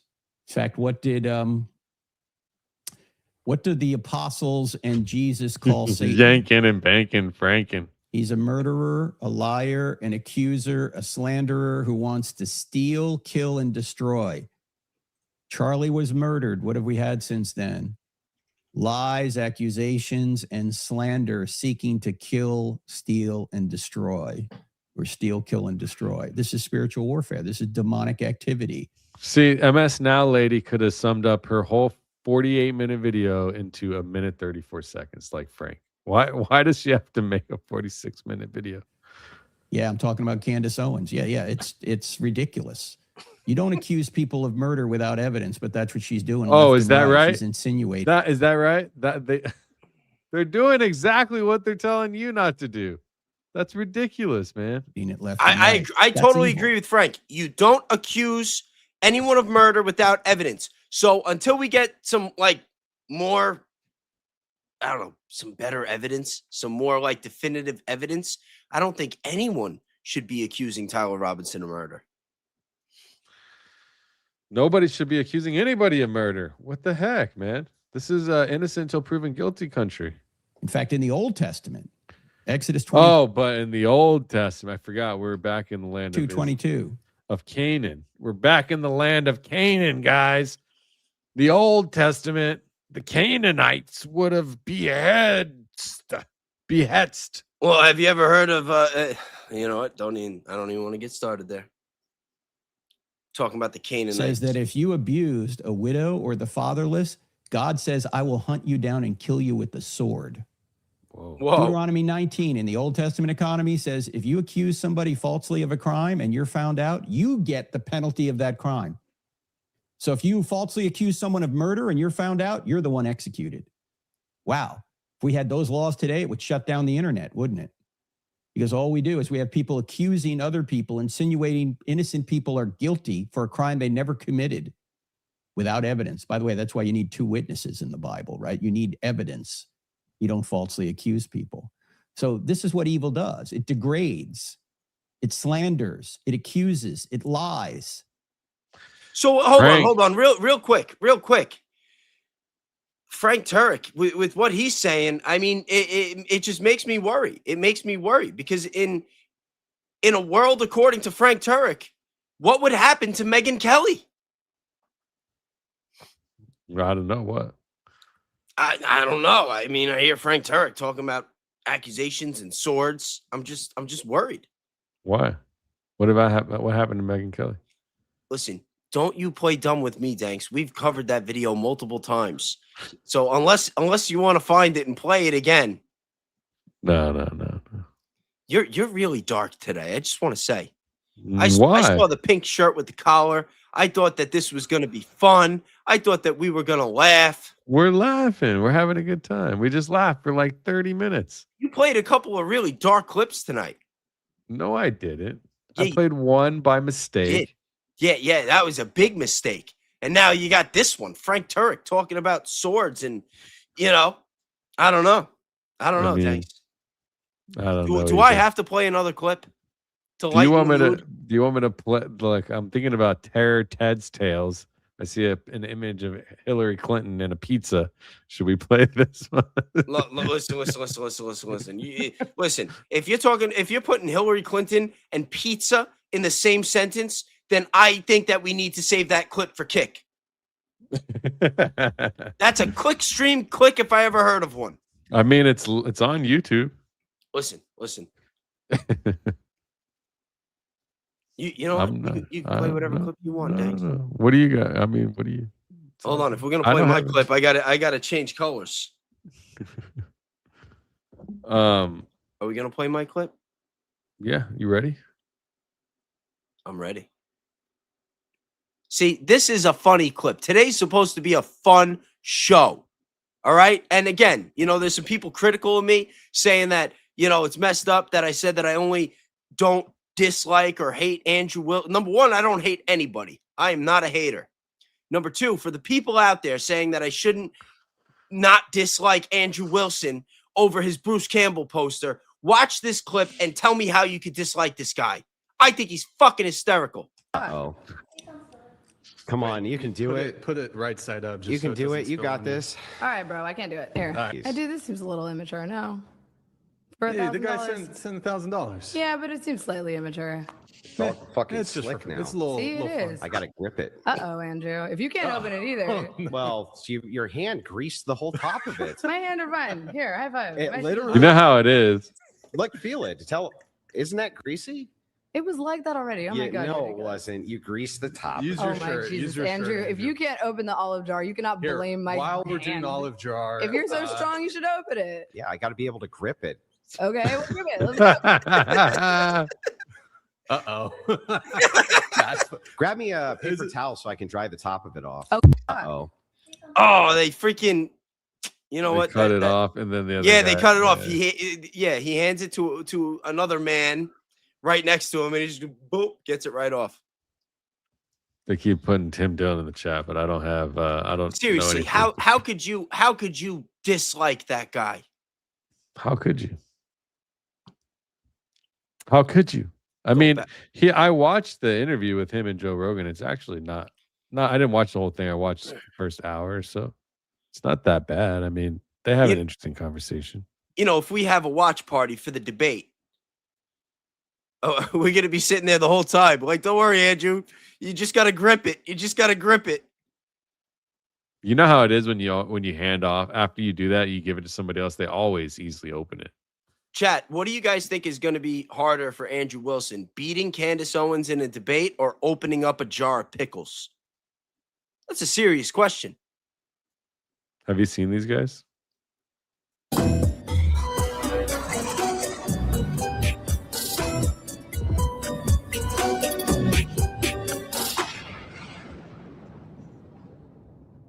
The Clinton Foundation is the biggest organized crime family that I know of. For example, Hillary can get me put on a list. Clinton took money This from is the not Russians. a good idea. No. Probably not. I don't know. It's on got YouTube. What YouTube 216,000 views. Well, I mean, we're already here now, aren't we? We don't Go have back. to go there. Are you nervous? Going back to my red background. Don't be nervous. Yo, To sell American uranium to Russia. She took money from the Saudi Arabians to sell Syria and Yemen to Saudi Arabia and to justify ISIS and protect We ISIS. already on that list. Hillary Clinton is probably the single most corrupt politician in U.S. history since Lyndon Baines Johnson. And as Secretary of State, money would come into the Clinton Foundation and U.S. support would go out. And by the way, I did a members only live stream today, and I was talking about all the things that, like, I figured out what they're distracting us from. And it's just doing all these things that they're doing is just one big psyop and distraction to just push money through and to get the power through and to do whatever they want. Wait, the reason we have 1,000 military bases is not for military power. They're lily pads for smuggling. That is how CIA smuggles gold, guns, drugs, cash, and small children for the elites in the United States. War is a profit center, not just for oil. War produces body parts. It produces orphans. It produces all kinds of human goods that can then be trafficked. And the banks rely on war and drugs for their cash flow, for their liquidity. We've got to do a deep dive episode on the Clintons. They're all compromised, bro. Nobody's gonna say this, so I have to. Hey, but James this Lee. tell-all book that supposedly exposes all the dirty secrets of the Trump administration, where do you think they got the tapes from? Audio tapes of meetings in the White House, including audio tapes of meetings in the Situation Room. We're not going to comment on the tapes. In recent weeks, the United States has been engaged in high-stakes diplomatic peace talks with Iran, attempting to forge a lasting framework to end decades of conflict in the Middle East. But the problem, as many of you know, is that a permanent peace in the Middle East is actually the ultimate threat to Israel's desire for regional and global dominance. In fact, Israeli leaders have publicly signaled that they are ready to sabotage any potential deal and are even willing to deploy the ultimate blackmail to do it. Israel's existence is not negotiable, and it does not depend on superpowers or the public opinion. And if they keep pushing Israel to the corner, they are the ones who are going to suffer the most. So forgive me for noticing, but I don't think the timing is at all a coincidence that while the Trump administration has been desperately trying to negotiate a peace deal, two New York Times reporters, Maggie Aberman and Jonathan Swan, both Zionists who are sympathetic to Israel, released their book called Regime Change, documenting the inner secrets of the Trump presidency, in which they somehow allegedly obtained highly sensitive raw tapes from meetings held inside the White House Situation Room. Is that because you have audio tapes of the Situation? We're not going to comment on the tapes. Oh, is that So right? where did these tapes come from? Which country, may I ask, has the technological sophistication and history to tap into such a room in the White House? I think you know my answer. It's Israel, bro. Oh my god. Yeah, bro. Even the little monster knows, bro. I mean, at the end of the day, that's what it comes down to is like not Israel in particular. I'm just saying like all of this elitist, all of this crap that we're dealing with in this country, man, and around the world. You know, the world does not benefit. The people that run it do not benefit from a peaceful, calm, comfortable country. They benefit in turmoil and in stress and in problematic situations. That's when they're most lucrative. That's when they make the most money. That's when everybody is satisfied at the top because their pockets are getting printed fatter. They're, traveling and being diplomacy and all this shit, Thanks. I just want to remind you, Saturdays are supposed to be light and they're supposed to be fun. So far, you had, I don't even know what that first clip was. Then you got Frank Turek and his, subliminal threats towards Megyn Kelly. Then you got to bring up the Clintons. Let's lighten the mood. Okay. I think I have what the people want. Now, I did not watch this episode today. So while you were getting us put on a freaking list somewhere, I just ran the transcript and I said, what clip do you think my audience will find the funniest? So chat, I need you to let me know if, my AI is, It's going to be worse than anything I put out. See, it's going to say some crazy shit. Let's see. Or a friend. And here's what happened. This is a crazy story. Recently, my friend's husband, we didn't know him well. But he was a nice man. When you went to the house, he was always at the grill. He's one of those guys. Burgers, burgers up. You want a dog? That was his steaks. That was his thing. Steaks, burgers, hot dogs. He would just say that over and over again. He had no identity as a person. He was just, even in the cold winter, steaks. You want a burger? Sometimes no one would be there and he would still say it. Steaks. You want a dog or a burger? Have one of each. There was something wrong with him. People started to realize that. People started to realize that because he was suffering. And one day the grill blew up and killed him. He's dead now. And he didn't have life insurance because he loved being outside with the grill, but it had a malfunction. So they sued the grill company. They're getting a lot of money. But you know how long that takes and whatever. He was drunk, probably did something wrong. But he should have had health insurance. Take 10 minutes to get covered today with life insurance through Ethos. That's ETHOS.com. ETHOS.com/Tim. Get your free quote at ethos.com/Tim. Application times may vary. Rates may vary. Trustpilot rating out of 6 as of 6/1/2025. Here's the first step. You start lying about what happened and gaslighting people immediately. You start lying about what actually happened. We can do it. You have to make stuff up now. You have to make stuff up. You have to gaslight people. You have to lie to them. You have to say that Iran attacked our base first. You have to say that they were the aggressor and we shut it down. And that they were begging us to stop attacking them, and because we were humanitarians, we had to do it. There's a way to do this. Now, everyone will know that we're lying, but everyone always knows you're lying. That's okay. Everyone knows you're lying. When fat people say they don't eat a lot, people know they're lying. When people go on drugs, they know you're on drugs.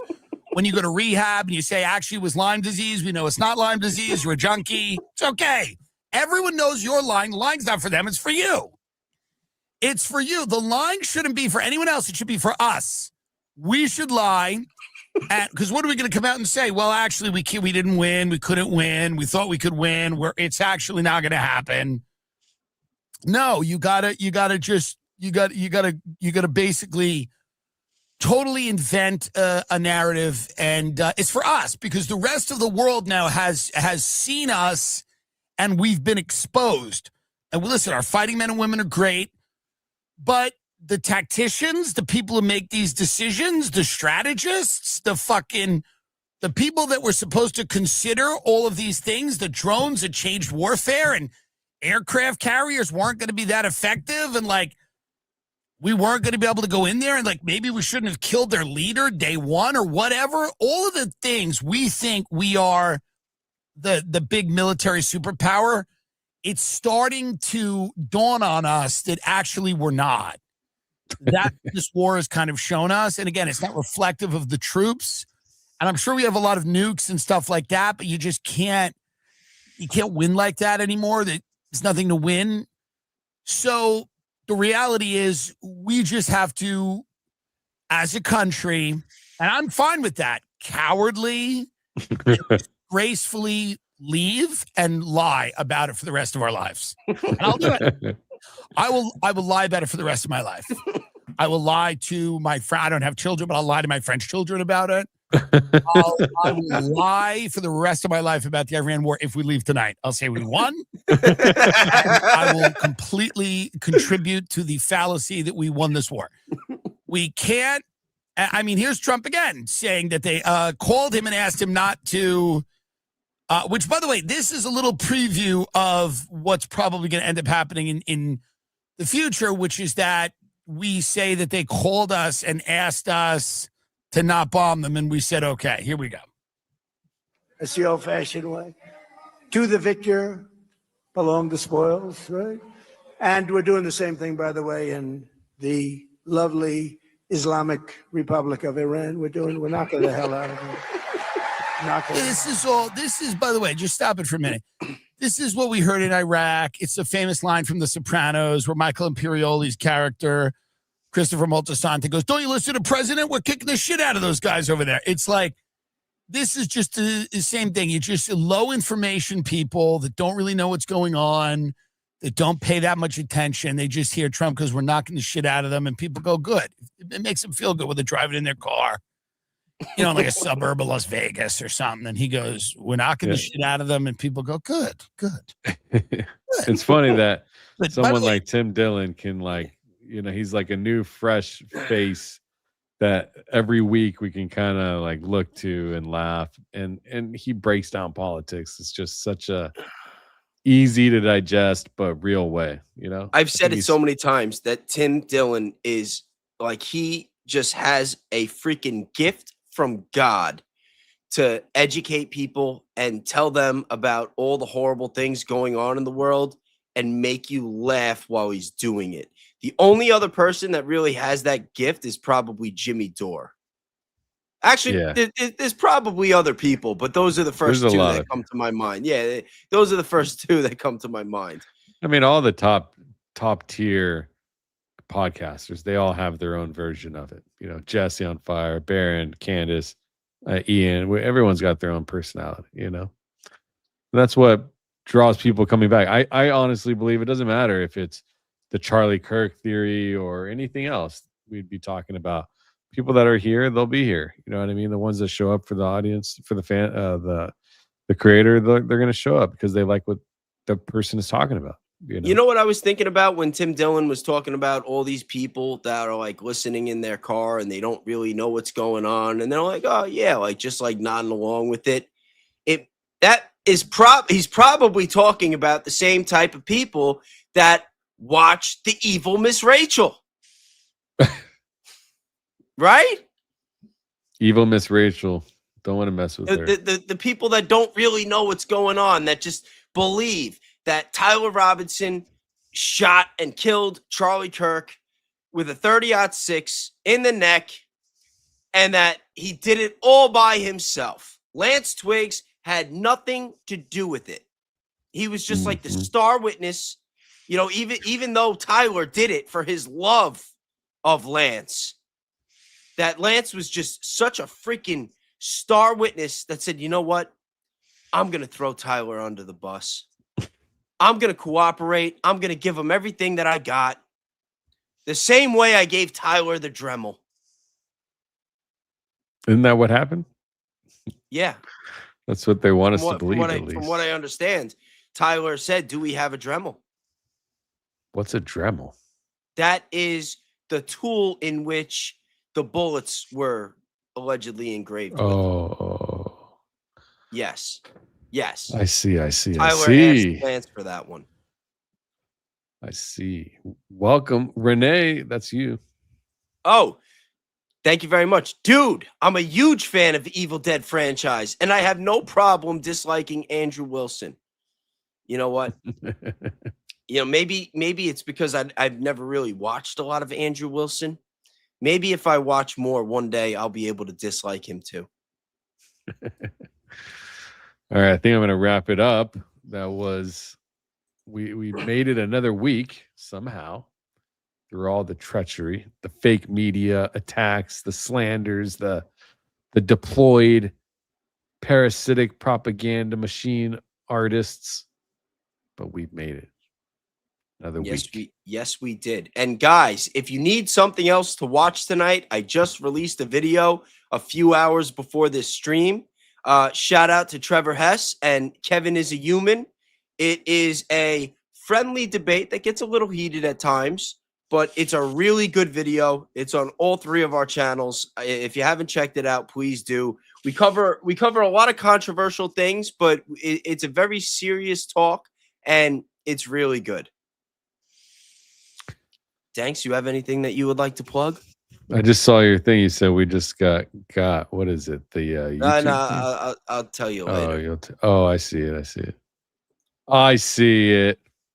All right. Well, we'll see you guys in the next one. Thank you. I am live on Monday. So I'll see you guys Monday. Join us on Club. Oh, hold on. I will be live tomorrow. I'm not sure what time, but I will be live with Valhalla VFT and Elizabeth Lane. So yeah, definitely check that one out. Nice. I look forward to it. I'll be checking it out. All right. Have a good night, everybody. Thank you Thanks, very much. everyone. Appreciate it. We'll see you guys next week as well. Peace. Thank you.